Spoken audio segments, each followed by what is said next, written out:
Então, hoje a gente vai falar sobre um tema muito importante. Vocês perceberam que a gente começou o ano falando sobre o quê? Sobre o credo, né? Eu creio em Deus Pai Todo-Poderoso, blá, blá, blá, blá. Depois a gente falou sobre mandamentos. A gente já entrou numa fase que agora é sacramentos. E os sacramentos foram instituídos por Cristo. Ele é um caminho que a gente deve seguir. É um caminho de vida que nós devemos seguir, tá? E aí, eu quero saber como é que funciona a vida do ser humano. A gente começa assim. A gente começa com o quê? Com o nosso nascimento. A gente nasce, cresce, isso a gente aprende na escola, né? Se desenvolve, e aí a gente desenvolve, e até a nossa morte, não é verdade? Uma doença grave, uma morte que interrompe a nossa vida. Concordam comigo? Essa é a vida normal de qualquer pessoa.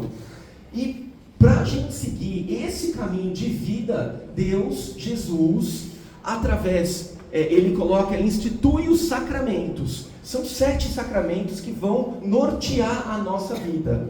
Então, vamos dar uma olhada neles? Aliás, antes de dar uma olhada, ao longo dessa nossa jornada, a gente tem que, eventualmente não, com frequência, a gente vai ter nosso alimento, remédio e banho. A gente tem que tomar banho, comer e tomar remédio eventualmente, não é verdade?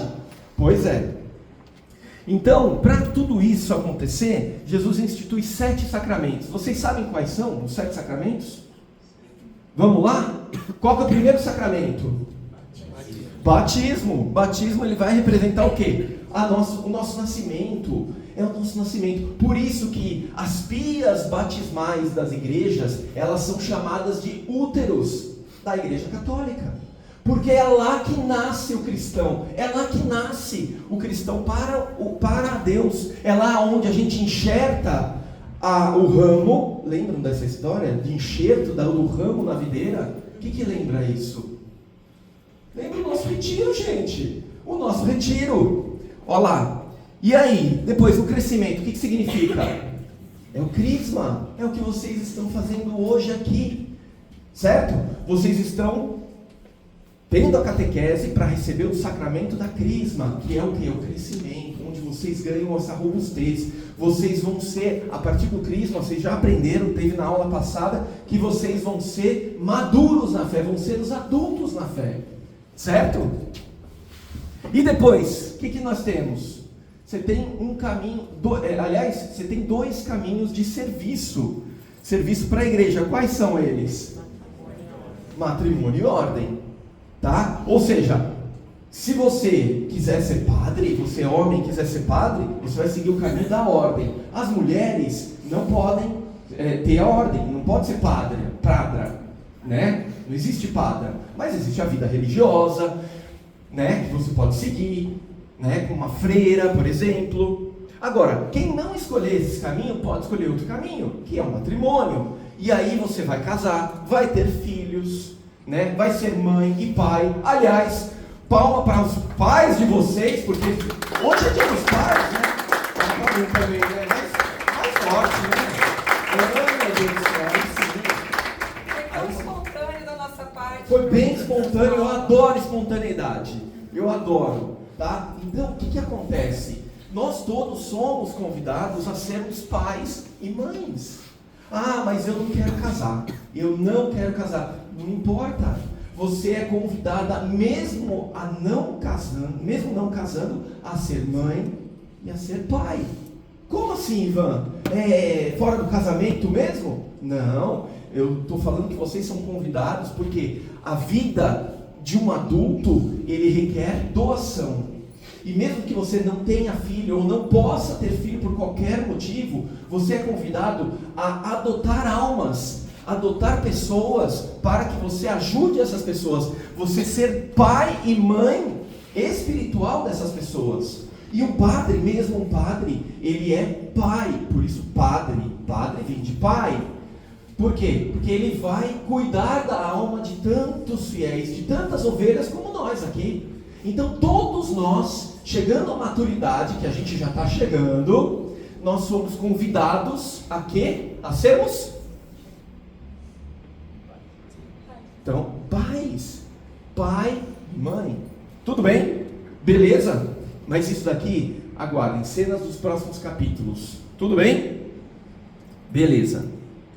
E por fim, aí a gente chega na unção dos enfermos. Quando a gente está prestes a chegar no final da nossa vida, quando a gente está com uma doença muito grave, a gente recebe do Padre a unção dos enfermos, que é o quê? É um sacramento que vai nos preparar, vai preparar nossa alma, justamente para esse momento difícil que nós vamos passar. Certo? Mas não só no pé da cova, porque antigamente, eu vou contar um segredo para vocês. Há alguns anos atrás, esse sacramento era chamado de, não unção dos enfermos, mas extrema unção. Só que assim, quando falava de extrema unção, o pessoal arrepiava, falava, extrema unção, não, pelo amor de Deus. Você lembra desse nome, extrema unção? Não, você lembra? Mas você nem era nascido quando esse nome era assim, mas você aprendeu assim, né? Porque naquela época era extrema unção, dava medo, dava arrepio nas pessoas. Aí a igreja falou, vamos fazer o seguinte, vamos só mudar o nome, até porque não é só no final da vida. Por quê? Porque quando você está doente, uma doença grave, não é um resfriado não, tá? Mas quando você tem uma doença grave, ou vai passar por alguma coisa, vocês podem receber essa unção dos enfermos, tá bom? Também vai ser dada mais pra frente. E aí, a gente tem o quê? A gente tem, para nosso alimento e nosso remédio, a Eucaristia. A Eucaristia é o nosso alimento. E também a confissão. E São Filipe Neri, ele gostava de cuidar dos jovens. Ele era um santo do século XVI, 1500 e qualquer coisa. Viveu em Roma e ele gostava dos jovens, tá? E aí o que ele fazia? Quando o jovem virava assim para ele, padre, tem um pecado para confessar. Eu pequei contra a castidade, fiz bobagem e tudo mais. Coisa que é muito comum entre os jovens principalmente, mas entre os adultos também. E aí o que acontecia?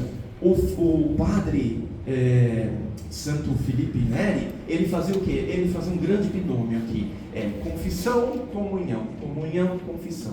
Confissão, comunhão, comunhão, confissão. Sempre esse binômio aqui é obrigação, né? Ele tem que acompanhar a vida de vocês. Por quê? Porque quantas vezes vocês comem por dia? Quantas vezes vocês fazem uma refeição por dia? Todos juntos não, que eu não escuto. Vamos 8. lá. 8? 6? O que tem a refeição? Café da manhã, almoço, jantar, tem lanchinho também, tem ceia, tem tudo isso. Tudo isso daí, o que é atacar a geladeira de noite? Atacar a geladeira de noite, tudo isso alimenta, tudo isso fortalece o nosso corpo. Da mesma forma, a Eucaristia, ela tem que ser frequente. A igreja pede no mínimo o quê? Uma vez por ano. Você come uma vez por ano? Não. Você não come só uma vez por ano? Então, pelo menos, vamos fazer força para frequentar a missa. Aos domingos é obrigatório, certo? É preceito, a gente já viu isso. Mas também comungar aos domingos e, se possível, de dia de semana também. Quanto mais a gente comungar, melhor. E aí a gente vai chegar lá. E a confissão também, que é o nosso remédio. Confissão é o nosso remédio. E quando a gente está doente, o que a gente faz? Toma remédio. Concorda comigo? Então, beleza. E é o nosso banho também, né? E é o nosso banho, purifica a nossa alma. Beleza? Bom, agora dando uma introdução sobre a Eucaristia. Mas antes da gente ver a Eucaristia, a gente precisa entender, voltar, eu quero ver se vocês lembram o que é um sacramento. Boa, todo mundo repete, é um sinal visível da graça invisível. Ó, da coluna pra cá, fala aí, o que é um sacramento? Da coluna pra cá, o que é um sacramento? Isso daí vocês precisam saber, tá? Não é decorar, porque decorar é você fingir que sabe e na verdade você só decorou. Vocês têm que saber isso, tá bom? Sinal visível da graça invisível. Então vamos lá. Todos os sacramentos foram instituídos por quem? Por Jesus. Todos os sacramentos foram instituídos por quem? Por Jesus. Boa. E eles são um caminho seguro para o céu. Então, a gente consegue chegar no céu sem os sacramentos? É muito difícil. A gente até consegue porque Deus é todo misericordioso. Mas você vai arriscar? Eu não vou arriscar. Eu prefiro me batizar, comungar, confessar, fazer tudo certinho para ter o lugar lá no céu, o caminho mais seguro, mais direto para o céu. E a Eucaristia, ela foi instituída na última ceia. Vocês lembram da aula sobre paixão, morte e redenção? E ressurreição? Vocês lembram? Que Jesus, ele fez a última ceia, depois ele foi lá, sofreu agonia, foi chicoteado, levou a cruz nas costas, morreu, todo aquele processo da Semana Santa. Vocês lembram disso? Sim. Então, na última ceia, na Quinta-feira Santa, Jesus vai instituir 2 sacramentos. A ordem, que é o sacramento dos padres, do sacerdócio. Por quê? Porque o próprio Jesus, ele fazendo a primeira missa, que é a última ceia, ele está instituindo o sacramento da ordem, mas também ele institui o sacramento da Eucaristia. E o sacramento da Eucaristia, o Catecismo da Igreja Católica vai falar no parágrafo 1324, que é o ápice da vida cristã. É o sacramento dos sacramentos. A Eucaristia é o maior de todos os sacramentos. Então, você tem o batismo é importante, sim ou não? Sim. Mas a Eucaristia é maior. Você tem o matrimônio, sim ou não? Sim. Mas a Eucaristia é maior. A Eucaristia pode não ser a primeira, porque a primeira tem que realmente ser o batismo, porque o batismo é o que vai te possibilitar de receber os outros sacramentos. Todo mundo está acompanhando, né? Mas a Eucaristia é o sacramento dos sacramentos. É o Santíssimo Sacramento. Por quê? Porque na própria Eucaristia, na hóstia consagrada, quando o padre levanta o pão e levanta o vinho, não tem mais lá pão e vinho. Lá vira o corpo, o sangue de Jesus. Então, a Eucaristia não é uma simples graça. Se bem que nenhuma graça é simples, mas não é uma graça comum. Ela é literalmente o próprio Jesus, que estava aqui há 2000 anos andando nessa terra, que volta a estar conosco toda vez que o padre levanta a hóstia. Toda vez que o padre consagra a hóstia, é o próprio Jesus que caminhou sobre as águas, é o próprio Jesus que transformou água em vinho, é o próprio Jesus que multiplicou os pães, que está com a gente, que quer entrar no nosso coração. Quando a gente comunga, ele quer entrar em comunhão conosco. Comunhão significa união. Lembra da aula sobre comunhão dos santos? Comunhão significa união. Jesus, ele quer se unir a nós. Então ele se esconde num pequeno pedaço de pão, em algumas gotas de vinho, para que você possa ter a união, possa ter a comunhão com o próprio Jesus. Vocês estão entendendo o nível disso? Peraí, deixa eu fazer então uma pergunta para você, André, já que eles estão ainda muito tímidos, começaram o dia muito tímidos. Então quer dizer então que quando a gente está lá na missa, o padre vai consagrar o pão e o vinho, tudo isso daí é uma simbologia de Cristo, é isso? É uma simbologia? Eles correspondem. Sim ou não? Não. O que é que está acontecendo lá? Eu quero ouvir de vocês. É uma transubstanciação. É o próprio Cristo. É o próprio Cristo que está lá. Gente, existe uma palavra que o Theo agora acabou de falar, uma palavra difícil, que chama transubstanciação. Nossa senhora, o que é isso? Transubstanciação. Gente, eu vou tentar falar uma coisa. Se vocês olharem o pão e o vinho e o padre consagrar, ele vai se transformar no corpo e sangue, vai transformar. Por que usa então transubstanciação? Porque ele, na verdade, ele não se transforma. Transformar, ele fala de forma. No caso do pão e do vinho, ele não muda a forma dele. Ele não muda a forma. Ele vai mudar a substância, a essência dele. E o que é a essência, Ivan? Vamos lá então, deixa eu pegar alguma coisa aqui. Uma cadeira. Essa cadeira aqui. Tá vendo essa cadeira? Como é que vocês sabem que isso é uma cadeira? Por conta do formato. Por causa do formato. Mas a essência disso daqui é uma cadeira. Quando você bate o olho nisso, ela é uma cadeira. Ela poderia ser de madeira. Mudou o formato ou não mudou? Não. Mudou? Mudou a matéria dela, não é? Ela poderia ser de 3 pés. Essa daqui é de 4 pés. Poderia ser de 3 pés. Mudou o formato ou não mudou? Ela poderia ser redonda. Poderia ser quadrada. Não tem custo. Poderia ser branca, poderia ser preta, não é verdade? Mas como é que vocês reconhecem que isso daqui continua sendo uma cadeira, mesmo sem ser essa forma? Porque ela tem uma essência. Santo Tomás de Aquino, ele vai falar que todas as coisas, ela tem uma essência. E que você, só de bater o olho, você já sabe, você capta a essência dela. Independente da cor, independente do modelo, independente do material, independente de qualquer coisa. Agora vamos supor o seguinte: se eu cortar o encosto, cortar aqui na base, o que vai acontecer com essa cadeira? Vai virar um banco. E aí você olha e fala, já não é mais uma cadeira, isso é um banco. Eu estou mudando, através dessa mudança na forma, eu estou mudando o quê? A essência. Eu já não posso mais falar que é uma cadeira. Dá para entender? Eu pego um móvel de madeira, por exemplo. Aqui a gente não tem móvel de madeira, né? Pega um móvel de madeira. Eu posso falar que é uma árvore? Eu não posso, porque já não é mais uma árvore. Ali é uma mesa, uma cadeira ou qualquer outra coisa. Eu mudei a essência. Nessa transformação eu mudo a essência. Agora, o grande milagre que acontece na Santa Missa é o quê? Eu não mudo a essência. Eu não mudo a forma, eu mudo a essência.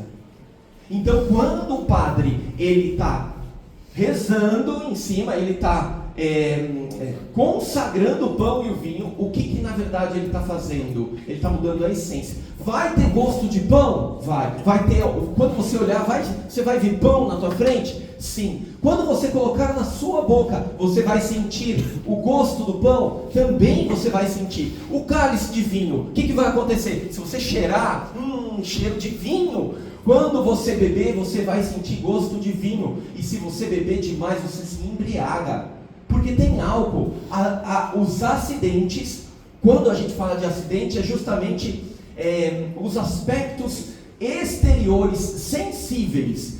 Eles continuam sendo de vinho, eles continuam sendo de pão, mas na essência já não é mais pão, já não é mais vinho. É o corpo, sangue, alma e divindade de Jesus Cristo. Faz sentido? Pergunta. É difícil, hein? É difícil. Esse conceito é muito complicado. Diga. Só o padre bebe o vinho por uma questão de logística mesmo, ou tem algum significado? É só uma questão de logística mesmo. Pergunta. Só o padre bebe o vinho, né? O sangue de Cristo. É por conta de que isso aí? É por causa justamente da logística. Imagina ele entregando para um monte de gente. Primeiro, o risco de queda, né? Já pensou cair uma gotinha no chão? Coisa mais fácil. Fora questão de higiene, fora a questão de como é que você prática, como é que você vai entregar o vinho? É complicado, entendeu? Então por isso a igreja prefere entregar só a hóstia consagrada. Em missas menores, o que acontece? Aí o padre ele acaba entregando, ele acaba dando nas duas espécies, tanto o vinho, tanto o sangue, quanto o corpo, tá? E nas primeiras comunhões, quem vai fazer primeira comunhão aqui? Vai fazer primeira comunhão? Olha, vou dar um spoiler aqui, hein? Normalmente, na primeira comunhão, o padre faz um agrado para vocês, chama vocês lá no altar e vão entregar para vocês nas duas espécies, tanto o corpo quanto sangue. Olha que da hora. Muito legal isso, tá? Mas é importante que o André vai chegar nisso aqui, só que eu vou dar só um spoiler aqui, tá? Quando o padre, o sacerdote ou os ministros, né, eles vão entregar Jesus na fila da comunhão, lá você está recebendo Jesus por completo. Lá você recebe corpo, sangue, alma e divindade. E por que isso? Porque na hora do sacrifício está separado, mas tem um momento na missa em que o padre quebra um pedacinho bem pequenininho e joga da hóstia, né? E joga junto com o vinho. Naquele momento a união entre o corpo e o sangue. E por isso que a gente tem a certeza de que a gente está recebendo Jesus por completo, não só uma parte de Jesus. Tudo bem? Vamos passar isso aqui, a gente já falou, Bom, né? vamos lá, vamos continuando. Vamos voltar lá para o sacramento. O sacramento tem um tripé. Vocês lembram qual que é o tripé do sacramento? Tem que ter 3 coisas para o sacramento acontecer. A fórmula, o que mais? Matéria e ministro. São essas 3 coisas para um sacramento acontecer. Então vamos lá. Qual que é... isso é muito fácil, muito fácil. Qual que é a matéria da Eucaristia? O pão e o vinho. Não pode esquecer do vinho. O pão e o vinho são a matéria da Eucaristia. Qual que é o ministro? Quem que vai... Não é o ministro que distribui a comunhão, tá? Qual que é o ministro que vai consagrar a hóstia para virar o corpo de Cristo? O padre ou o bispo. Então, tem que ser um sacerdote. Ou padre ou bispo, né? E qual que é a fórmula? Este é o meu corpo, este é o meu sangue. Isso, quando o padre levanta e fala as palavras, né, de consagração, tomai todos e comei, tomai todos e bebei, isso é a fórmula da Eucaristia, tá bom? Sem uma dessas 3 coisas, não tem Eucaristia. Não pode ser, eu não posso consagrar uma hóstia, porque eu não sou padre, então o ministro não está certo. Eu não posso consagrar uma bolacha de água e sal. Tem que ser pão. O padre, né? O padre também não pode, né? O padre não pode consagrar a bolacha de água e sal. Tem que ser pão. E tem que ter glúten, tá? Depois, o pessoal que não é intolerante a glúten, que não pode, aí tem que chegar antes da missa, falar com o padre, falar com o pessoal, e aí ele vai comungar só o sangue. Vai beber só o cálice, tá bom? E se o padre não falar as palavras corretas, também não tem o sacramento. Então tem que ter esses 3 pilares, tanto matéria quanto, o que mais? Matéria, fórmula e... Beleza. Uma dúvida, você comentou que precisa ser pão. Precisa ser nesta forma, na forma da Eucaristia, ou pode ser qualquer pão? Num caso extremo. O pão, ele não precisa ter um formato, ele faz redondinho para facilitar. Forma de receita. Tem que ser de trigo e só água e trigo, não pode ter fermento, é um pão ázimo, a gente chama de pão ázimo, tá? Então é a única coisa, que esse pão é um pão, não é o pão da padaria, porque o pão da padaria tem fermento. Pegar um pão francês. Pegar um pão francês para consagrar, não dá, né? Mas ele tem que ser um pão preparado especificamente, assim como o vinho. O vinho você não pode pegar uma garrafa lá do melhor vinho, qual que é o... Barolo. Você não pode pegar o barolo lá. Barolo e botar lá e vamos consagrar. Uhul! Não é isso. Não é festa do caqui, né? Mas ele tem uma preparação própria, né? Ele tem que ser vinho de uva. Assim como o pão tem que ser pão de trigo. Mas por que é isso? Porque não tem aqueles pão sem glúten. Pão, o trigo é glúten, né? A gente sabe. Mas eu sou celíaco, eu não posso de glúten. Então, gente, eu não tenho como consagrar um pão de milho. Tudo bem? Eu não tenho como consagrar um pão de qualquer outra coisa. Tem que ser pão de trigo, tá? E aí, no caso dos celíacos, eles vão tomar, por exemplo, uma das saídas é comungar com o vinho, né? Com o sangue de Cristo. Tudo bem? Bom, continuando. Vocês sabem o que significa Eucaristia? Eucaristia significa ação de graças. Significa agradecimento. Então, quando a gente fala da Eucaristia, quando a gente fala da ação de graças, isso significa que a igreja está retribuindo a Deus, está agradecendo a Deus. É uma oferenda, um sacrifício que a igreja faz para Deus. Então, tem uma oração que o padre faz durante o ofertório, que geralmente faz em voz baixa, mas algumas missas ele pode falar em voz alta, que ele pega o pão, que ainda não é corpo, antes de consagrar, e fala assim: bendito seja o Senhor, Deus do universo. Deus do universo, pelo pão que recebemos, que é fruto da terra e do trabalho. E depois ele faz a mesma coisa com o vinho: bendito seja o Senhor pelo vinho que recebemos, fruto da videira e do trabalho. Então, a gente, com esse trabalho, com a plantação de trigo, com a plantação de uva, a gente fazendo o pão e o vinho, a gente dar graças a Deus. É como se a gente estivesse retribuindo a Deus, a gente estivesse fazendo uma oferenda para Ele.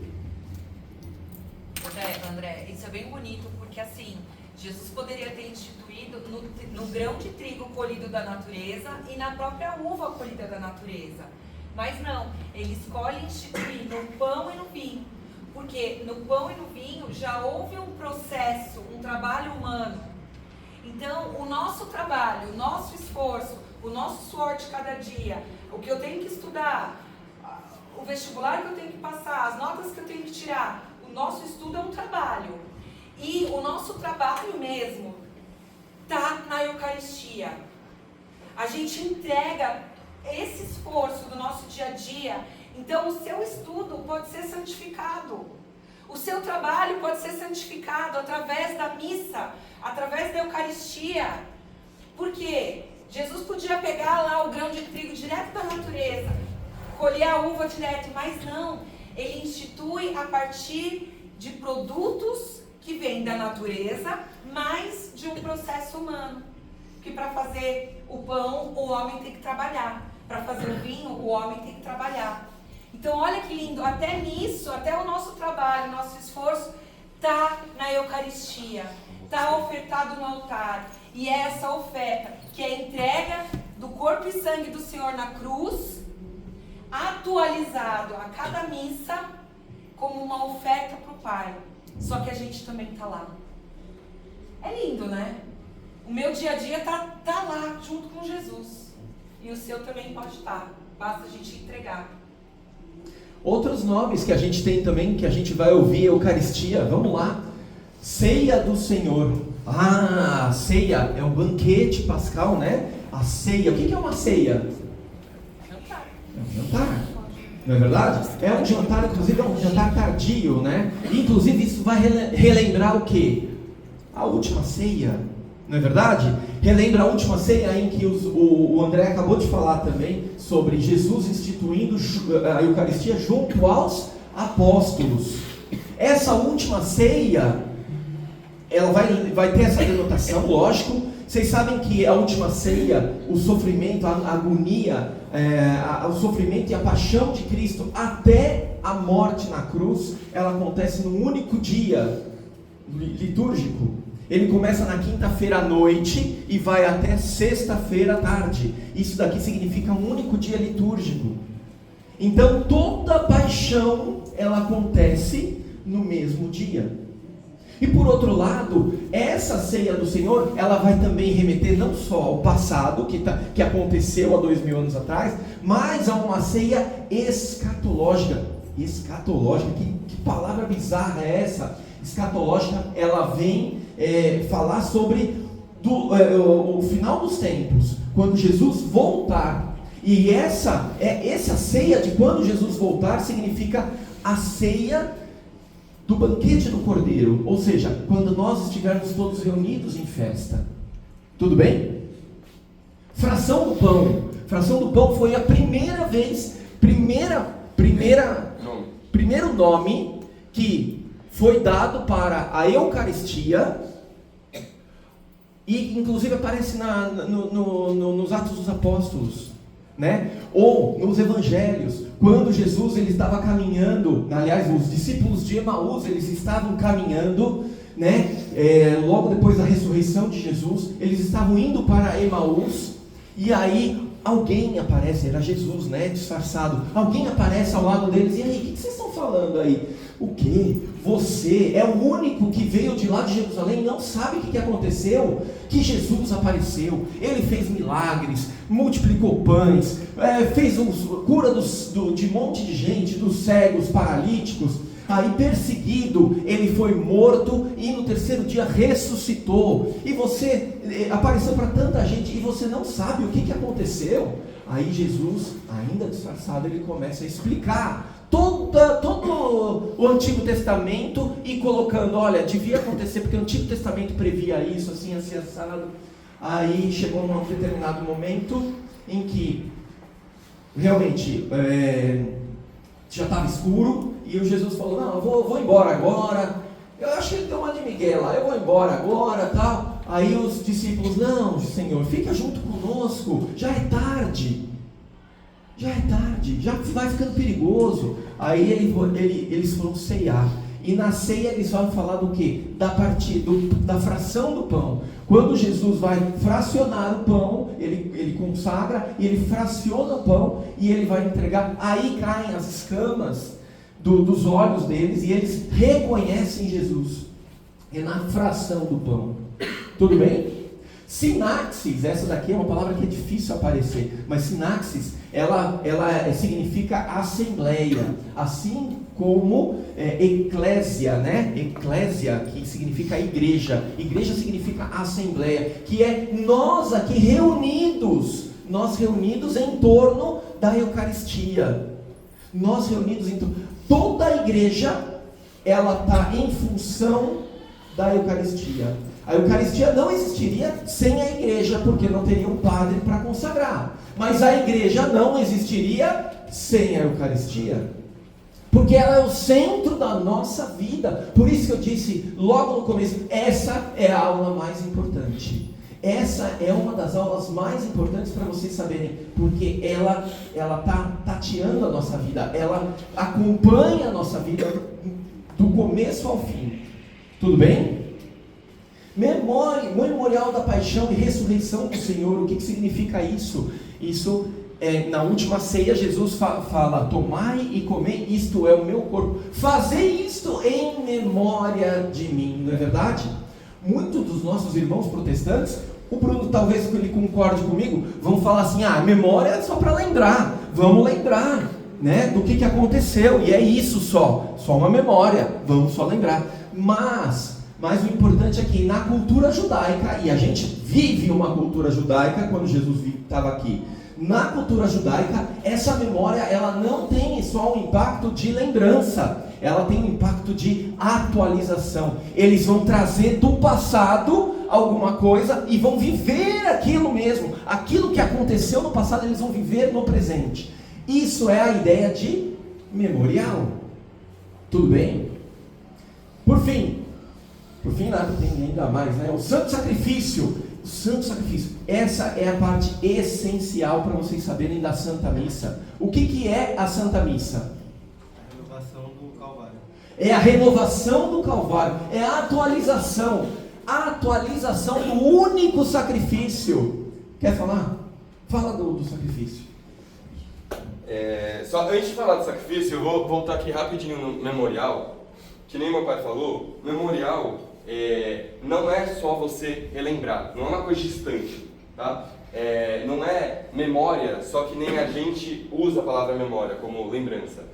A palavra memorial para os judeus significa, que nem meu pai disse, reviver. É como se vocês pegassem aquele álbum de foto de família antigo, cheio de poeira, assim, nem sei se tem isso, mas... E aí você vai reviver os seus momentos. Você reúne a família e começa a ver foto por foto de, sei lá, uma viagem que vocês fizeram. Parece que se você fechar o olho, você está naquela viagem, você volta para aquele lugar. Então, é esse o sentido. E para os judeus, né, eles usavam essa palavra memória também para viver a Páscoa judaica, que inclusive o sacrifício de Jesus, a Eucaristia, deu um sentido mais completo para a Páscoa judaica. Né, deu um sentido de salvação, deu um sentido de redenção, que o céu está aberto para cada um de nós. Então, os judeus, eles viviam a Páscoa como? Eles ainda sacrificavam o cordeiro, comiam os pães, eles faziam o que Deus tinha pedido lá no Antigo Testamento. Então não é simplesmente uma lembrança. Vocês concordam que se eles estão fazendo tudo o que Deus pede novamente, eles estão revivendo aquele momento. Eles não estão simplesmente, beleza, no passado que a Páscoa surgiu, o povo judeu saiu do Egito. Mas eles não vão simplesmente falar, tudo bem, eu estou lembrando dos meus antepassados sendo libertos do Egito, por Deus. Não é isso. Eles estão revivendo esse momento. É quase como se eles estivessem lá, voltassem junto dos seus antepassados. E isso é Eucaristia, isso significa memória. Então, memória é apenas uma lembrança? Hein? Quero ouvir. Pessoal do fundo aí, ó. Memória é uma lembrança só? Não, quando Jesus fala memória, é para a gente reviver, atualizar aquilo, que é a renovação do Calvário, que nem João disse. E por que é a renovação do Calvário? Jesus morreu quantas vezes? Uma. Mas toda a missa a gente não está trazendo isso de volta, a paixão, morte e ressurreição de Jesus? Então ele está morrendo toda a missa. Não. Sabe por que não? Porque, presta atenção, eu vou falar até no microfone para ficar bem alto. Jesus, ele se sacrificou uma vez por cada um de nós. E toda a paixão, morte e ressurreição de Jesus foi o sacrifício perfeito. No Antigo Testamento, sempre que a gente tinha um pecado, para sacrificar, o que a gente fazia? Matava um cordeiro, não é? Então, pequei, vamos lá, matei um bichinho. Pequei de novo, matei outro bicho. Então, o sacrifício precisava ser renovado, porque era um sacrifício imperfeito. O sacrifício de Jesus é um sacrifício perfeito. Isso significa que é de uma vez por todas. Não tem mais outro sacrifício. É o sacrifício por excelência. Acabou, não tem mais nada. A gente não precisa, porque Jesus já trouxe a nossa salvação. Ele já nos dá a oportunidade de ser salvos. Isso significa que o sacrifício de Jesus é só é único. Então, toda a missa, a gente não está nem refazendo o sacrifício de Jesus, a gente não está matando Jesus de novo, Jesus não está sofrendo de novo, Jesus não está sangrando de novo, certo? Então a gente não está refazendo o sacrifício, mas também a gente não está apenas lembrando do sacrifício. Não é, eu estou lembrando, que nem a palavra memorial. Não é isso que quer dizer. Não é nem você está refazendo, renovando, e nem você está apenas lembrando. A palavra que a gente usa é atualizando. Você atualizar significa tornar atual. Você está tornando o sacrifício atual. É como se a gente estivesse numa máquina do tempo e voltasse lá para aquela época, no único sacrifício de Jesus. Então, quando a gente fala do santo sacrifício, que é o sacrifício da missa, é um só. A gente está relembrando do sacrifício? Sim ou não? Não estamos relembrando, gente. Relembrar é muito vago. Não é vago. Não é um símbolo de Jesus. Quando Jesus mesmo fala, isto é o meu corpo, ele não está falando, isso é um símbolo do meu corpo. Isso representa o meu corpo. Não é, a gente não está relembrando, não. Lá é o próprio Jesus. Mas assim como também não é só lembrança, você está refazendo o sacrifício? Você está renovando o sacrifício? Não, Jesus não está morrendo de novo. Jesus não está sofrendo de novo, porque o sacrifício foi um só. Vocês estão entendendo? A gente está atualizando, tornando aquele sacrifício atual. Mas é o mesmo sacrifício de 2000 anos atrás que Jesus se entregou na cruz. Faz sentido? E aí eu vou fazer uma pergunta também. E qual que é a diferença entre o sacrifício que aconteceu na cruz e o sacrifício que acontece em todas as missas? Você sabe qual que é a diferença? Vocês sabem? Não? Então vamos lá. A diferença entre o sacrifício que aconteceu na cruz é porque houve um derramamento de sangue. A gente chama isso de um sacrifício cruento. Quando a gente está participando das Santas Missas, lá tem derramamento de sangue? Não tem. Então a gente chama de sacrifício incruento. Ou seja, não tem derramamento de sangue. Tudo bem? Agora a gente vai... Outros nomes, bem rapidinho aqui, para a gente não tomar mais o tempo com nomes, tá? Comunhão. Poxa, quem vai fazer a primeira comunhão? Ali, é a primeira de muitas comunhões. Comunhão e Eucaristia é a mesma coisa, tá? Coisas santas, coisas santas vai aparecer num catecismo, sabe aquele livrinho amarelo que vocês receberam? Aquele livrinho, aquele catecismo grosso, né? Um tijolo, não serve para colocar debaixo da cama e servir de apoio, tá? Ele serve para ler. Mas ele foi feito em 1991, ele foi editado. Mas existe um livro igual a esse daqui, só bem mais simples, que foi feito na época dos apóstolos, chamada Didaquê. E é justamente a Didaquê quem vai falar de coisas santas. Pão do céu, pão dos anjos. Por quê? Porque Jesus ele vai falar, ele vai explicar. No Evangelho de São João, capítulo 6, ele vai falar do pão do céu, o pão dos anjos. Ele vai fazer um discurso inteiro sobre isso. O que mais? Viático. Viático é o remédio que a gente dá para os doentes, que é a Eucaristia, que a gente leva para os idosos, para a casa dos idosos, para a casa dos doentes. Remédio de imortalidade. Santa Missa ele vai relembrar o quê? A missão. Quando o padre termina a Santa Missa, ele vai despedir a comunidade, né? Ide, a missa acabou, né? A missa, na verdade, a missa continua, ela vai continuar na vida de vocês, durante o dia a dia de vocês, tá? Então a missa tem a ver com missão. E o Santíssimo Sacramento, que o André também já falou, é o sacramento dos sacramentos, mais importante deles. Sobre a instituição da Eucaristia. Então, vamos lá. Jesus, ele fez questão de colocar aí a Eucaristia para a gente, tudo bem? Aonde que a gente pode ver? Na multiplicação dos pães, como um prenúncio. Quando Jesus multiplica os pães, ele está colocando isso como um prenúncio, como uma prefiguração, tá? Ele está anunciando já antecipadamente. O discurso do pão da vida de João, ele vai falar insistentemente: quem come do meu pão, quem bebe do meu sangue, terá parte comigo, estará comigo e ganhará a vida eterna. Ele repete várias vezes, até que uma hora os discípulos, a multidão que cercava ele, virava e falava o seguinte: o quê? Esse cara está doido? Ele está falando de canibalismo. Quem come da minha carne, quem bebe do meu sangue, terá parte comigo, terá a vida eterna. Como assim? Eu não estou entendendo. E aí muitos saíram, desistiram de seguir Jesus, viraram as costas. E Jesus não entrou em desespero e falou: não, peraí, não foi isso que eu quis dizer, não.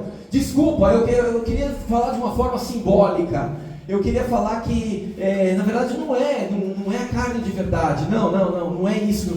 Não, ele não falou isso. Ele permaneceu daquela mesma forma e falava o quê? E vós, para os apóstolos, e vós? Vocês não vão sair? Vocês vão ficar aqui? E aí Pedro, ele vai virar e falar o seguinte: mas Senhor, a quem seguiremos? Só tu tens palavra de vida eterna.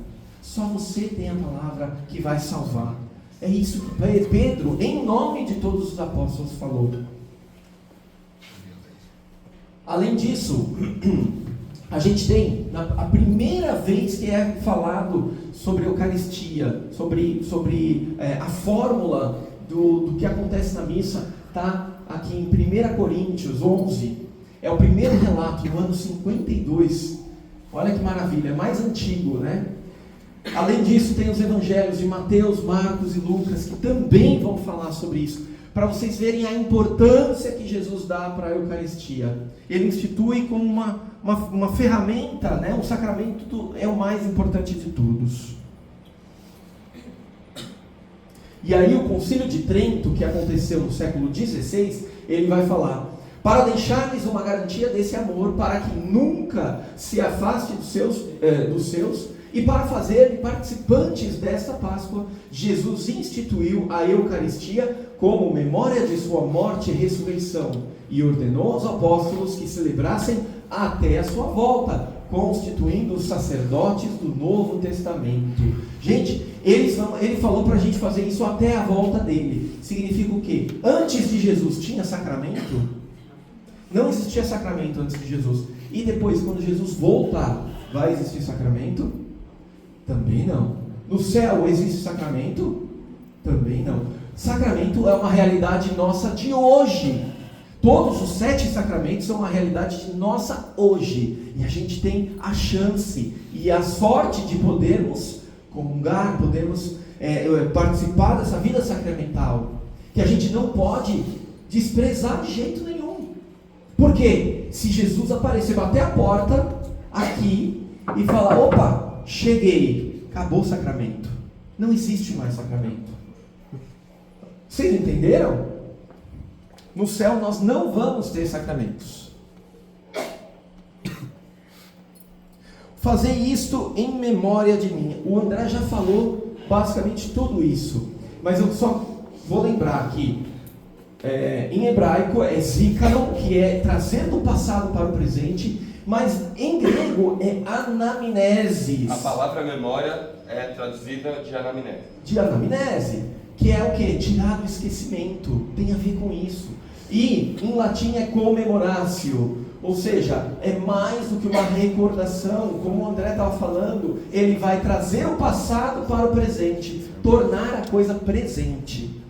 E aí vocês podem até ouvir a palavra representação. Ah, então está tendo uma teatralização lá na missa. Eles estão falando de representar, né? Representar, quem faz isso é no teatro. Não, representação é represente, ou seja, tornar de novo presente. Ok? É raro vocês ouvirem essa palavra, mas pode ser que vocês ouçam também. Quem usava muito essa palavra era Bento XVI. E aí você tem o relato de São Justino. Deixa eu ver como é que está o tempo. 9 horas, não vai dar tempo aqui. Mas a gente tem o São Justino, que ele é do ano 1055. Gente, você sabe quanto? 150. Opa, perdão. 155. Sabe quanto que isso aí é próximo de Cristo, gente? É muito próximo. Nós estamos no ano 2025. Esse cara foi um dos apóstolos, o último apóstolo que morreu. Ele morreu perto do ano 100. Provavelmente, se ele não conheceu os apóstolos face a face, esse cara aqui, ele conheceu quem aprendeu dos apóstolos diretamente. É muito velho esse cara. Olha, essa barba aqui não tem muita história para contar. Vocês estão entendendo? E aí, certa vez, o imperador, os cristãos naquela época, eles faziam tudo às escondidas porque existia uma perseguição. Não existia uma aula dessa daqui, apesar que a gente está com a janela fechada, mas a cortina está aberta, então está muito fácil, todo mundo está vendo a gente aqui. Só de ter uma igreja já está bom. Só de ter uma igreja já está bom, estamos sendo filmados, vai para a internet tudo isso daqui. Hoje a gente não tem problema, mas naquela época existia uma perseguição, as pessoas morriam por causa da Eucaristia. E aí muitas pessoas começavam, a fofoca começou a passar lá, fake news da época. Sabe qual que era a fake news? Adivinha? Pô, se eles estão comendo carne humana, eles estão comendo a carne de Jesus lá, a carne humana, eles são canibais. E aí teve gente até que falava o seguinte: não, mas eu ouvi dizer aí que era criancinha também. Gente, eles estão comendo criancinha. Aí o imperador, caiu isso no ouvido do imperador romano. E aí o imperador romano mandou chamar Justino, São Justino. E aí ele foi e falou assim: não, peraí, deixa eu te explicar o que acontece. E ele vai falando e vai colocando item por item do que acontece na Santa Missa. E quando você vê esse relato, você vê que é exatamente aquilo que a gente faz em todos os domingos. Até hoje. Ou seja, o que acontece na missa, o que está acontecendo hoje aqui em cima da gente e que a gente vai poder participar, é alguma coisa que há 2000 anos está acontecendo. Olha que maravilha! Há 2000 anos que a gente segue esse mesmo rito. É lindo saber disso. E aí, quer falar? Pode ser. Não, fala. Pode falar?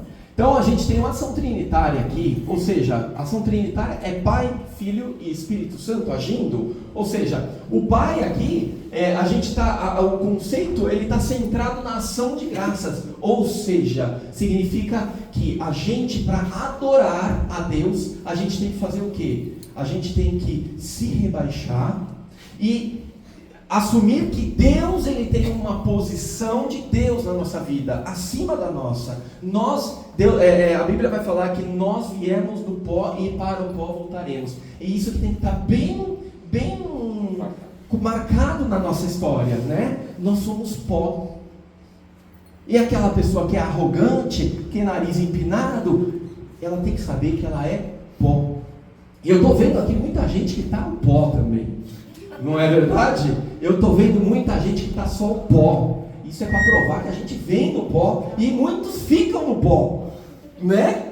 Não, mas brincadeiras à parte, a gente tem que reconhecer Deus na nossa vida, como Deus é importante na nossa vida. Com relação ao Filho, ele é centrado no memorial sacrificial. O que relembra isso? Essa palavra difícil que nem eu estou conseguindo mais falar. Relembra sacrifício. Jesus é aquele que se sacrifica na cruz. Quando no Antigo Testamento existia o sacrifício do sacerdote e a vítima, o que queria dizer aquilo? Significa que o animal que estava morrendo, o sacerdote ele tem que ter um coração sacerdotal. O que significa? Significa que você vai ligar o teu coração ao coração da vítima, a vida daquela vítima que vai ser sacrificada. Significa que era você, o sacerdote, que deveria estar naquele lugar. Só que aí você une o teu coração na vítima, você não precisa morrer, mas você está unido àquela vítima. E é como se você lembrasse, olha, era para eu estar no lugar da vítima, mas eu estou entregando essa vítima e o meu coração está junto. Por isso os pecados vão lá. Só que para você ter um sacrifício perfeito, você precisa do quê? Um sacerdote com um coração perfeito e uma vítima perfeita. Aonde que junta tudo isso? Em Jesus. Porque Jesus é o sacerdote perfeito, porque ele se identifica com a vítima perfeita, que é ele mesmo. Ele mesmo é a vítima perfeita e ele mesmo é o sacerdote perfeito. E por isso que, como o André estava falando no início da aula, esse é o sacrifício perfeito que lava todos os nossos pecados. Precisava disso para salvar, porque senão a gente não teria essa salvação plena. A gente teria que continuar fazendo os sacrifícios aos animaizinhos. Imagina só aquelas pessoas que, meu cachorrinho, porque o meio ambiente, porque o tadinho dos animais. Então foi para dar um basta nisso. Tudo bem? E ali também tem o Espírito Santo, que é o que? É o conceito centrado na presença. É o Espírito Santo quem traz Jesus para aquele momento, para a celebração da Santa Missa. Tudo bem? Então é o Espírito Santo. Existem várias presenças que a gente vai falar, que é o Espírito Santo, que Deus está, né, nas suas criaturas. Pô, Ivan, mas Deus não está em todo lugar, mas Ele está perfeitamente, Ele está por excelência no Santíssimo Sacramento.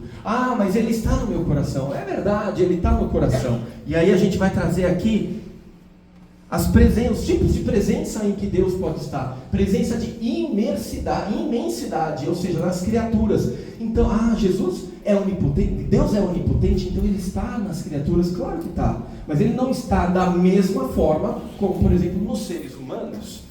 Os seres humanos são mais dignos e Deus está mais presente nos seres humanos. Quando você vê um pobre na rua e Jesus vai falar, quando foi que nós ajudamos o Senhor? Quando foi que nós vestimos, matamos a sua fome, Senhor? Quando vocês encontraram um pobre, vocês me ajudaram. Quando vocês encontraram um cativo, um preso, vocês me ajudaram. Em todos esses momentos, quando eu passava frio, vocês me cobriram. Por quê? Porque Deus está assim nos seres humanos.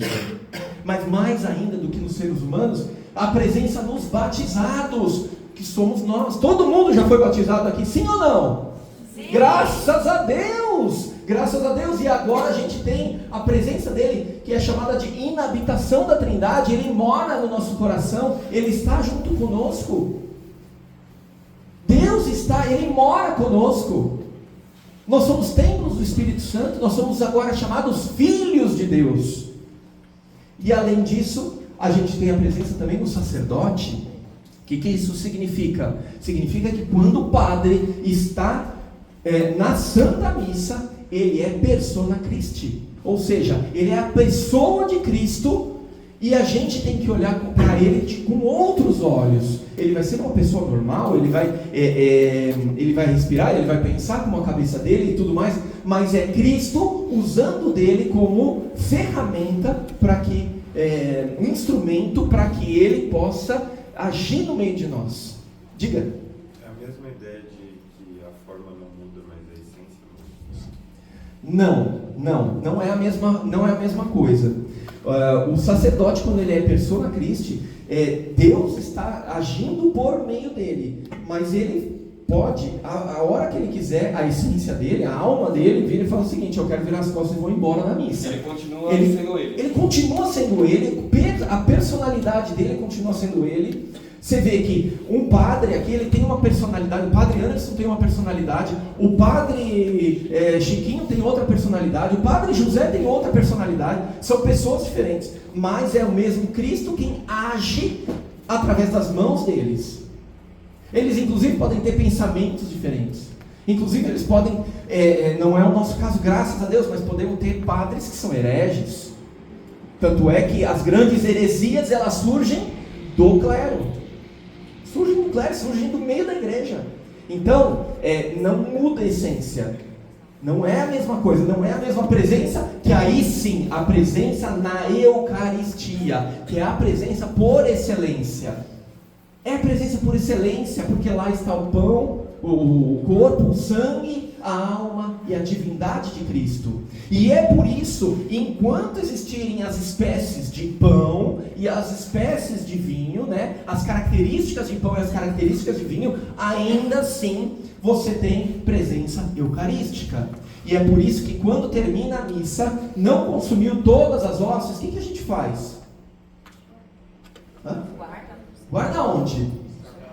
No sacrário. E por isso que quando a gente chega na frente do sacrário, o que a gente faz?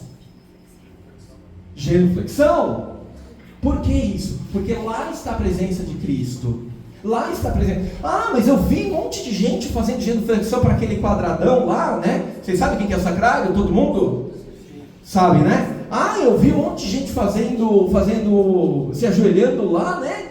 Ah, o que é aquilo lá? Lá dentro está Jesus Cristo. Então a gente faz a genuflexão para Jesus. E é muito importante falar isso, porque quando chega a Semana Santa e a gente tem a transladação daqui de cima para o salão lá embaixo, vocês já viram esse ano que o sacrário fica aberto, a luz apaga? Vocês perceberam isso? Lá já não tem mais Jesus.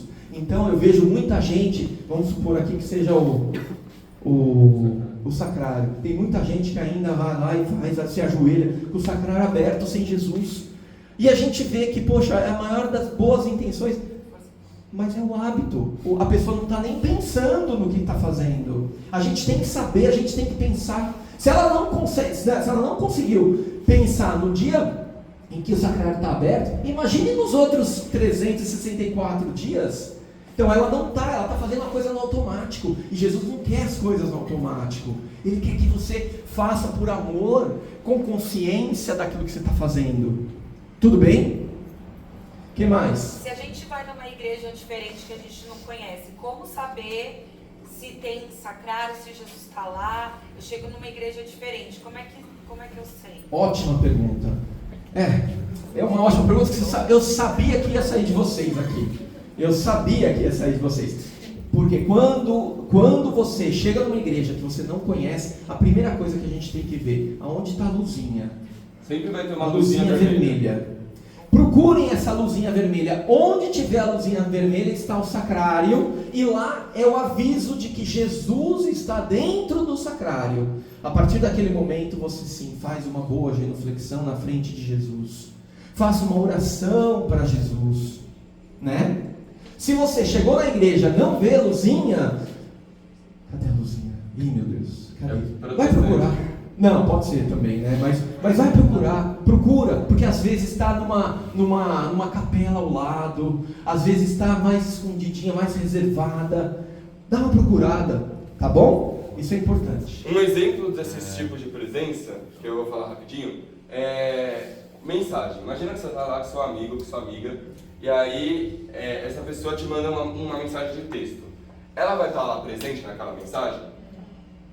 Vai, de certa forma. Você vai estar falando com a pessoa, certo? Só que e se ela te mandar um áudio, não é muito mais presente? Só que e se ela te ligar de voz? É muito mais atual, muito mais presente. Só que se ela te ligar por vídeo, você está vendo aquela pessoa, ela está lá. Só que agora, nada se compara a você estar cara a cara com a pessoa, presencialmente. Então, Jesus ele tem um grau de presença nas outras coisas. Inclusive, né, na natureza, na Bíblia, enfim, tudo. Mas a maior presença, a presença real, a que é o cara a cara, é na Eucaristia.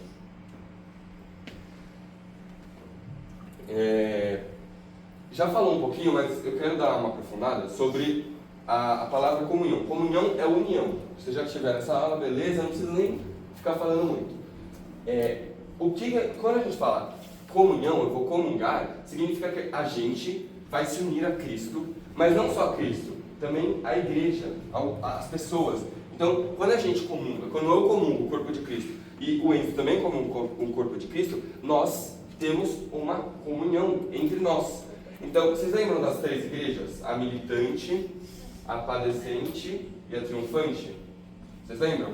Igreja militante é que milita, que luta, ou seja, somos nós aqui na terra. A padecente é que padece, é que sofre, é a que está no purgatório. Eles estão salvos, mas estão sendo purificados. E a triunfante é a triunfa, a que é vitoriosa, é no céu. Ou seja, tanto essas 3 igrejas, elas têm a comunhão, elas têm uma união quando nós comungamos. E nós temos uma comunhão com o próprio Cristo, com o próprio Jesus. Então, Deus, na sua infinitude de bondade, de poder, de tudo que Ele é, Ele primeiro cria o mundo, né? Ele cria o mundo, e isso já é uma coisa assim, nossa, isso é bizarro, porque Deus não precisava criar o mundo. Aí depois Ele vai lá e cria você. Ele não precisava criar você. Ele não tinha, a gente não merecia estar vivo, a gente não merecia nem sequer ter passado pela mente de Deus. Mas como se isso já não se bastasse, Jesus, Deus, Ele vem para a terra, Ele se humilha, Ele se encarna num corpo frágil de ser humano. Mas isso não é o suficiente. Deus, Ele nos ama tanto, Deus te ama tanto, que não basta só Ele criar um mundo para você, Ele pensar em você, Ele se encarnar por você. Não basta só isso. Ele vai e sofre por você. Ele morre por você. Ele é chicoteado por você. Por cada um de vocês, por cada um de nós. Mas como se isso já não bastasse, depois Ele deixa o próprio corpo, sangue, alma e divindade para que a gente possa ter o contato com Ele. E Ele não deixa num negócio difícil. Não. Todo dia você pode comungar. Toda semana você tem um acesso à Eucaristia. No pão e no vinho, Ele se faz presente. Lá tem o corpo de Cristo. Lá é o próprio Jesus. Vocês não têm noção do quanto isso é grandioso. Deus, Ele não precisava, a gente não merecia, a gente merecia o inferno. Mas Ele deixa o seu próprio corpo para que nós, pecadores, indignos, possamos comungar, possamos ter união, possamos toda semana comungar o corpo de Cristo. E essa união que a gente tem com Jesus é o que Ele mais quer. Ele quer que a gente fique unido a Ele. Ele quer que nós, unidos a Ele, possamos ir para o céu. E através da Eucaristia e da confissão, mas da Eucaristia que é o sacramento dos sacramentos, Jesus faz isso. Ele quer que a gente fique unido. É isso aí.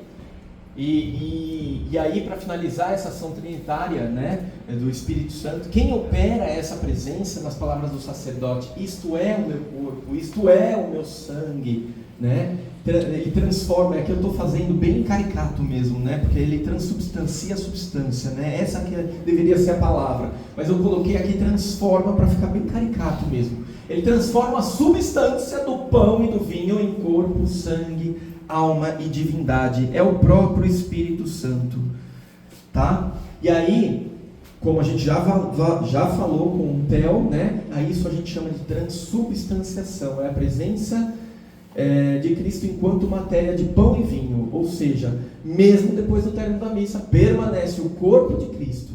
Por isso nós guardamos as espécies eucarísticas com tanto zelo, tá bom?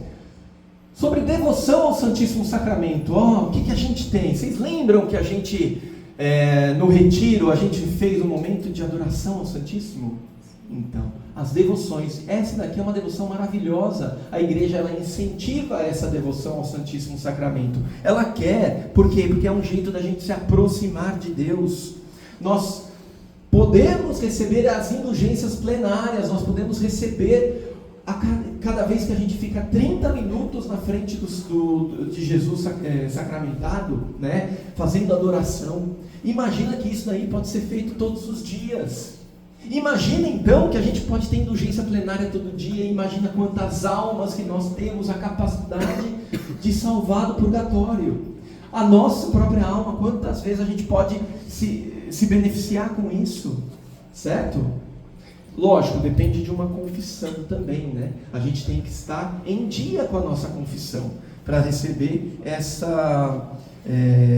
essas indulgências. Tudo bem?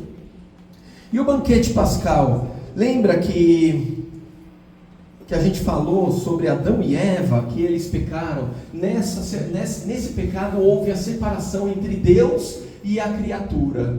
A partir do momento em que Jesus ele aparece, ele retoma junto conosco, existe uma necessidade de união.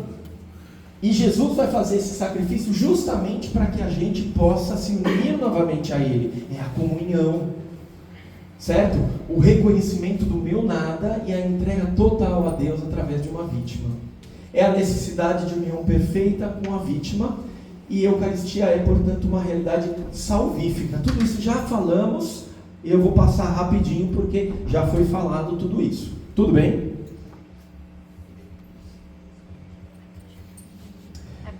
Aqui é a passagem de João 6 que a gente falava, né? Em verdade vos digo, se não comerdes da carne do Filho do Homem e não beberdes do sangue, não tereis a vida em vós. Ele repete isso várias vezes, porque ele quer marcar no nosso coração. Ele quer mostrar a importância daquilo que é na nossa vida. Por isso ele repete, e por isso que nós também estamos repetindo tantas e tantas vezes, para mostrar e marcar a importância da Eucaristia para vocês. Deus nos deu os sacramentos para que nós sejamos salvos através deles. Ou seja, essa é instituída por Cristo. É a instituição já direta de Cristo. Isso quer dizer que as pessoas que não seguem não vão ser salvas? Vai depender do próprio Cristo. Porque o próprio Cristo, ele não precisa obedecer isso. Ele está acima dessa regra. Mas ele deixou essa regra para a gente. Então a gente precisa se esforçar. Aquele que não tem condição de atender isso aqui, aí são outros 500. Mas vocês estão aprendendo. E isso é importante. Vocês sabem a partir de agora. E vocês não são mais ignorantes. Mesmo aqueles que estão mais sonados e tudo mais, estão dormindo. Mas, gente, vocês estão tendo a possibilidade. Vocês estão tendo essa possibilidade. Tudo bem? Agora vamos falar sobre as disposições. Quer falar? Disposições. O que a gente precisa para receber a comunhão? Primeira coisa, estar em estado de graça. Não sei como está no slide aqui, mas Exame de enfim. consciência. Tá certo, né? O estado de graça. Por quê? O que significa o estado de graça? Significa quando você não tem pecado mortal. Significa que você está em amizade com Deus. Como que a gente pode voltar à amizade com Deus? Confissão. Então, ou não pecando, né? Mas, enfim, confissão, para voltar à amizade com Deus.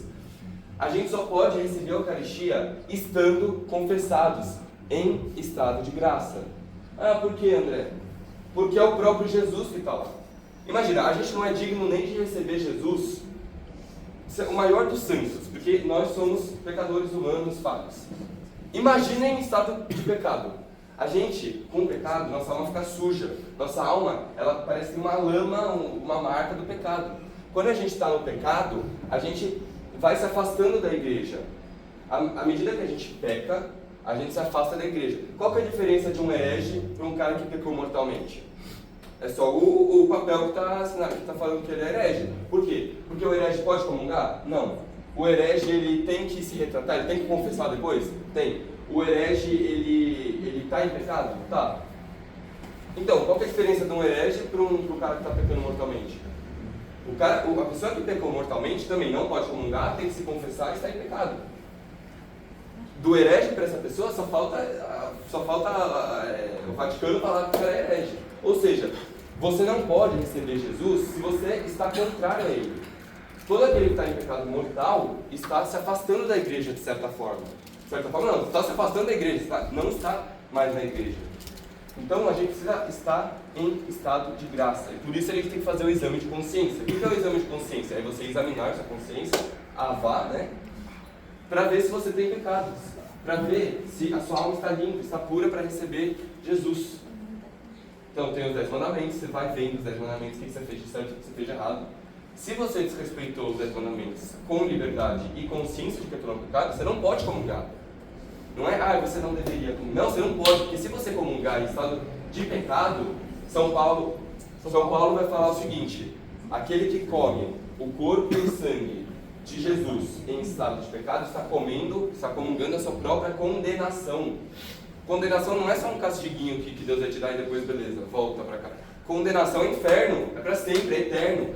Se você morre em estado de pecado, e se você comunga em estado de pecado, você está comungando, você está se unindo, você está concordando com a sua própria condenação. Você está se enfiando no inferno cada vez mais.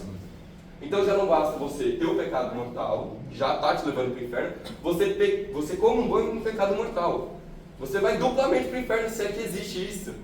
Então assim, não comungue. Se não dá para comungar, se você está em estado de pecado, é melhor que você não comungue do que se você comungar. É melhor que você guarde isso para uma próxima vez quando você estiver confessado. Porque se você comungar, além de estar pecando mais uma vez, você está comungando com a própria condenação e também, por amor a Deus, você vai estar comungando, mas você não está preparado para isso. Sua alma está podre ainda. Então, André, deixa eu fazer uma pergunta para você. Se eu tiver em pecado mortal, eu não posso comungar, então eu não preciso ir na missa. É isso? Não. Por quê? Porque o centro da missa, por mais que seja a Eucaristia, você não necessariamente precisa comungar. A missa é importante, independente se você comunga ou não. É claro, se você comunga, você está unindo, você está lá, você literalmente está comungando, né? É muito melhor comungar. Mas, se você está em pecado mortal, você tem que ir para a missa sim. Não é exceção à regra. Continua preceito, continua nos 10 mandamentos. Senão é mais um que vocês vão acumular. Pois é. Nos 10 mandamentos, o que está escrito? Está escrito comungar todos os domingos ou ir na missa todos os domingos? Está escrito ir na missa, guardar domingos e festas. Então, a gente precisa, independente se a gente pode ou não comungar, ir para a missa. E se, outra pergunta, e se for um pecado venial? Se for um pecado venial... Vocês lembram o que é pecado mortal e venial? Lembra mesmo? Pode perguntar na prova? Vai cair na prova, hein? O pecado, então, só para aqueles que estão meio não lembrando, o pecado venial é aquele que ou não faz parte dos 10 mandamentos, ou você não tinha consciência que aquilo é um pecado, ou alguém te obrigou, ou seja, você não tinha liberdade para escolher ou não fazer aquele pecado. Esse é um pecado venial, um pecado mais leve, tá? Esses pecados são perdoados no ato penitencial. Então, você está lá na missa, vai ter, antes do oremos, vai ter o ato penitencial, que é a parte do Kyrie eleison, Christe eleison, que vai perdoar os seus pecados veniais. Os pecados mortais têm que ser na confissão. Beleza. Caso você não consiga chegar a tempo, ou se você pecar venialmente no meio da missa, a Eucaristia, você pode receber a Eucaristia estando em estado de pecado venial, porque a Eucaristia também perdoa os pecados veniais, tá? Ela vai ter vários efeitos, a Eucaristia tem várias consequências, porque todo sacramento tem efeitos próprios, e um desses efeitos é perdoar o pecado venial. A Eucaristia perdoa o pecado mortal? Não, mortal é confissão, mas a Eucaristia perdoa o pecado venial. Então, se você estiver em pecado venial, pecado leve, você pode comungar. Beleza, e aí? Jejum, isso. Eucarístico. Para a gente comungar, vamos lá, vamos supor, estamos em estado de graça, participamos da missa inteira, tá? Tem que participar da missa inteira. Mas eu já comunguei, posso ir embora? Não, tem que esperar a bênção, tem que esperar o padre sair do presbitério, sair do altar para você sair. A missa não acaba quando você comunga. Eu cheguei atrasado. A missa, ela é super importante. Deus te deu 7 dias da semana. Dentro desses 7 dias, Ele te pede 1 hora de um dia para participar da missa inteira. Então, eu vou chegar atrasado de propósito. Não, você não pode. Tem gente que pergunta, até que ponto da missa você pode comungar, até quando eu chegar atrasado eu posso comungar. Não fica fazendo esses cálculos, porque a missa foi pensada por Cristo, que instituiu a Eucaristia, para ser participada do começo até o final. Se você marcou com seus amigos de ir pro cinema, você vai chegar no meio do filme? Não, você vai chegar antes, vai se preparar. E por que a missa é diferente? Porque com a missa você vai em cima da hora e tem risco de pegar trânsito e tem risco de você, tropeçar e chegar atrasado. Por que é só com a missa que faz isso? Em qualquer outro compromisso mundano, pode até ser um compromisso legal, mas por que é só com a missa que tem esse padrão? Até quando eu posso comungar? Parece que a gente está tentando testar, parece que a gente está apostando, eu vou chegar na hora do evangelho para ver se eu consigo comungar. Que história é essa? A missa é para ser feita, é para ser participada do começo até o fim. Isso, e o jejum eucarístico que a igreja nos pede é 1 hora antes da comunhão. É simples. Pega, por exemplo, a missa do Padre Chiquinho, ela demora um monte. Então, se você não comer durante a missa, já foi, não é verdade? Mas sério mesmo, sem brincadeiras à parte, você pega qualquer missa, se você sair de casa já sem comer, o caminho que você vai até a missa, mais a participação da missa dominical, que ela é mais extensa, é normal, já cumpriu 1 hora de jejum. Tudo bem? Você já cumpriu, tá? A missa de dia de semana é mais curtinha, então você precisa tomar um pouco mais de atenção, mas é fácil, gente, não é muito difícil. E fora o seguinte, depois que você comungou, lembra que eu falei que enquanto forem as espécies de pão e vinho, o sacramento ainda está lá, né? Se você comungou, biologicamente falando, demora 15 minutos para você fazer a digestão. Então, durante 15 minutos você está com o próprio Deus dentro de você. Ou seja, faça uma ação de graças durante pelo menos esses 15 minutos. Pelo menos isso. Ou seja, é hora de rezar. É hora de rezar. Silêncio. Não é hora, mesmo que o padre já dê a bênção, vai embora, não é hora de bagunçar, não é hora de ver celular, é hora de ficar recolhido. De ficar recolhido. Tudo bem? Aí, vamos lá. Sobre as... Tem mais.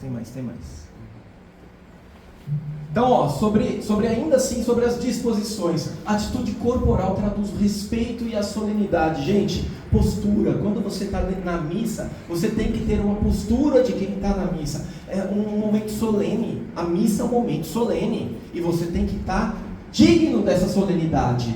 Com vestes, com gestos, com posições. Ou seja, modo de vestir, modo de se portar. Entrou na fila da comunhão, não é hora de falar: oi Débora, tudo bem? Como é que você tá? Beleza? E aí, meus fãs, beleza? E aí, tudo bom? Que nem entrou, como é que foi aquela Virgínia, né? Quem falou da Virgínia?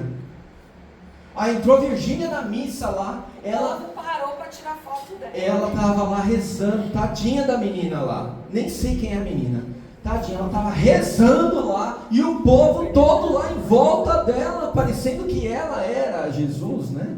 Que absurdo! E Jesus foi esquecido completamente? Como assim? Então tem que saber se portar. Forma de receber a Eucaristia. André, vem aqui. Como é? Eu sou o padre, tá? Eu vou entregar a hóstia consagrada para o André. Vamos lá. Como não fazer primeiro? Como não fazer? Olha lá. De qualquer jeito, saindo.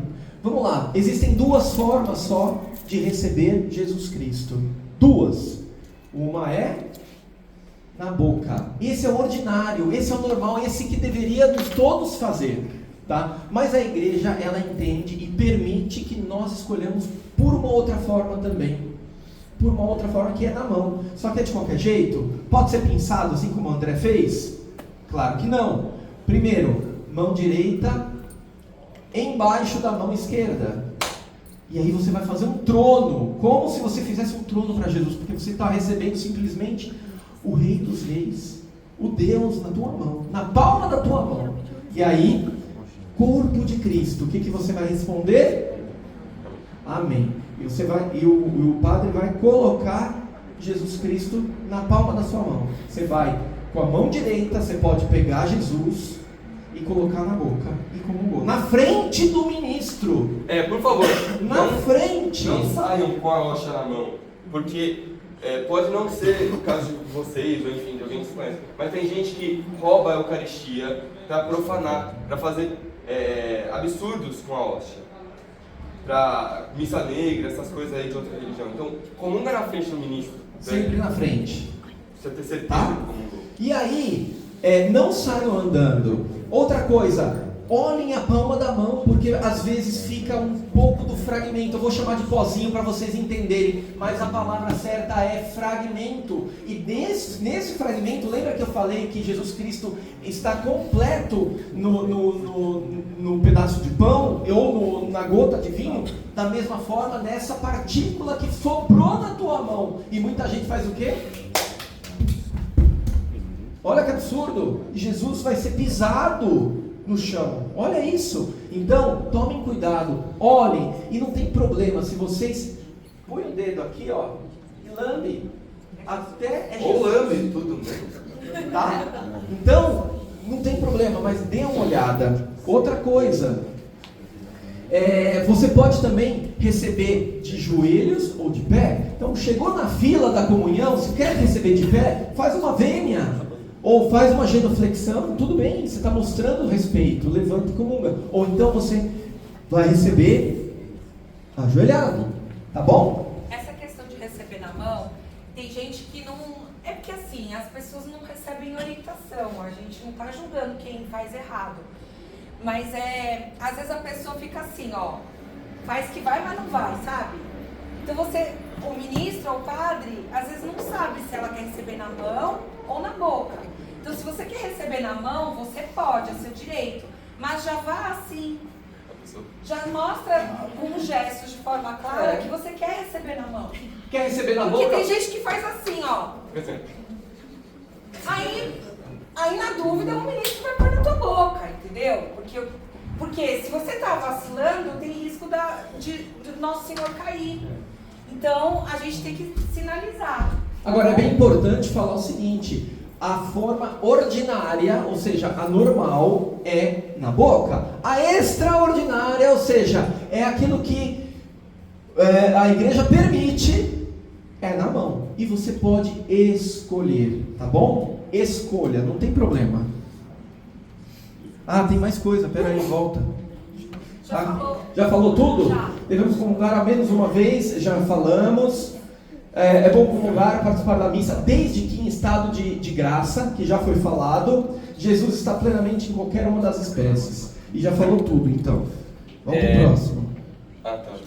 Esse daqui eu vou pular. É uma oração linda de Santo Tomás de Aquino, chama Anima Christi, mas eu vou pular porque não temos mais tempo. E a gente põe no grupo para vocês. isso. Os frutos da comunhão, vamos falar bem rapidinho também para liberar vocês para a missa. Ele aumenta a nossa união com Cristo, é a comunhão, afinal, né?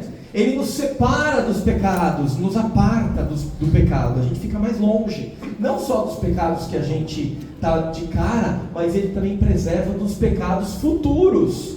Ele nos dá força, tá? Promove a unidade com o corpo místico de Cristo, ou seja, ele é o que o André estava falando, ele promove aquilo que é o corpo místico de Cristo, ele nos dá ligação entre nós, mas não só entre nós aqui, entre eu e você. O cara do Japão também eu tenho uma ligação com ele que está comungando, mas também não é só o cara do Japão, é também a igreja triunfante que está no céu, e a igreja padecente que está no purgatório. Todos nós estamos em uma unidade quando a gente comunga. Além disso, a Eucaristia nos compromete com os pobres. A gente se sensibiliza mais porque a gente sabe que a partir daquele momento o pobre é o próprio Cristo. O pobre é o próprio Cristo. Causa a unidade dos cristãos. E é isso que a gente... É o resumo da ópera toda aí do que é a comunhão. Quais são os frutos, tá? E aqui bem rápido. Se eu for falar para vocês que o batismo, qual que era a matéria do batismo mesmo? Água. Qual que é a forma? Fulano, eu te batizo em nome do Pai, do Filho e do Espírito Santo. Quem são os ministros ordinários? Bispo, padre e diácono. Tudo bem?